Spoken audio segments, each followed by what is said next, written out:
بسم اللہ الرحمن الرحیم۔ ویب کی دنیا کے ساتھیوں، السلام علیکم ورحمۃ اللہ وبرکاتہ۔ ہم ہیں ڈیجیٹل فلم کے یوٹیوب چینل سے آپ کی میزبان۔ آج کا ہمارا ٹاپک خواتین ڈائجسٹ کی کہانی میں بھی بیٹی ہوں سے لیا گیا ہے۔ کہانی کا مرکزی کردار ماریا ہے۔ ماریا جو کہ صبا کی بھابھی تھی، اس کی والدہ کا انتقال ہوا تو صبا بجائے اپنی بھابھی کی دلجوئی کرنے کے اسے الٹی سیدھی باتیں سناتی ہے کہ بس بھی کریں بھابھی، اور کتنا ماتم کریں گی، ایک نہ ایک دن تو سب نے جانا ہے۔ ماریا کا شوہر پردیس میں تھا۔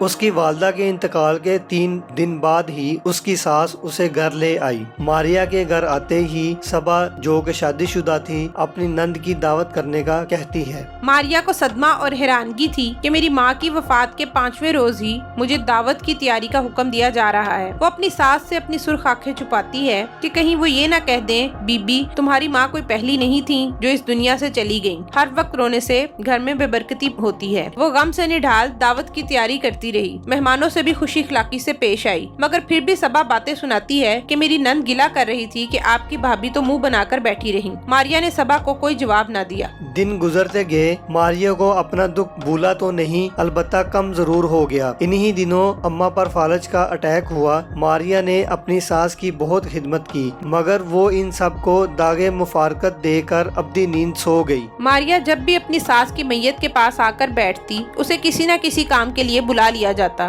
جنازہ جانے کے بعد سب کو کھانا دینے میں گھن چکر بنی رہی۔ کسی کے پاس نان نہیں تو کسی کے پاس بوٹیاں کم ہیں، اور یہ حال 40ویں تک رہا۔ 40ویں کے بعد ایک دن ماریا نے صبا کو اپنے بھائی یعنی ماریا کے شوہر سے باتیں کرتے ہوئے سنا۔ وہ کہہ رہی تھی کہ بھابھی تو اماں کی میت کے پاس بھی نہیں بیٹھی، جب اپنی ماں مری تھی تو سرہانے سے اٹھی نہیں رہی تھی۔ اماں بھابھی سے بہت محبت کرتی تھی، مگر بھابھی کو فرصت ہی نہیں تھی کہ کچن سے باہر آ کر دیکھ ہی لیتی کہ کون افسوس کے لیے آیا ہے۔ ماریا اب بھی کہنا چاہتی تھی کہ میں نے ہمیشہ اماں کا خیال رکھا اور انہیں اپنی ماں کا درجہ دیا، مگر بہو تو ہمیشہ بہو ہی ہوتی ہے، اور میں بہو ہی ہوں۔ وہ صبا کی باتوں کی نفی کرنا چاہتی تھی، وہ حقیقت بتانا چاہتی تھی، مگر وہ ایسا نہ کر سکی۔ اس کہانی میں معاشرے کا ایک بہت بڑا المیہ بیان کیا گیا ہے۔ یہ تصور کیا جاتا ہے کہ بہو ساس کو کبھی ماں کا درجہ نہیں دیتی، اور نہ ساس بہو کو بیٹی کی طرح پیار کرتی ہے، جبکہ اس تصور کی کوئی حقیقت نہیں۔ انسانی قربت کا احساس پیار، محبت اور خلوص کو جنم دیتا ہے، جو رشتوں کو پروان چڑھانے اور مضبوط کرنے میں مدد دیتے ہیں۔ ساس بہو کے رشتوں میں یہی محبت اور خلوص ساس کو ماں اور بہو کو بیٹی کا درجہ دیتے ہیں۔ ہمارا ماننا ہے خود کو بدلو اور دوسروں کی اصلاح کے لیے آسانیاں پیدا کرو۔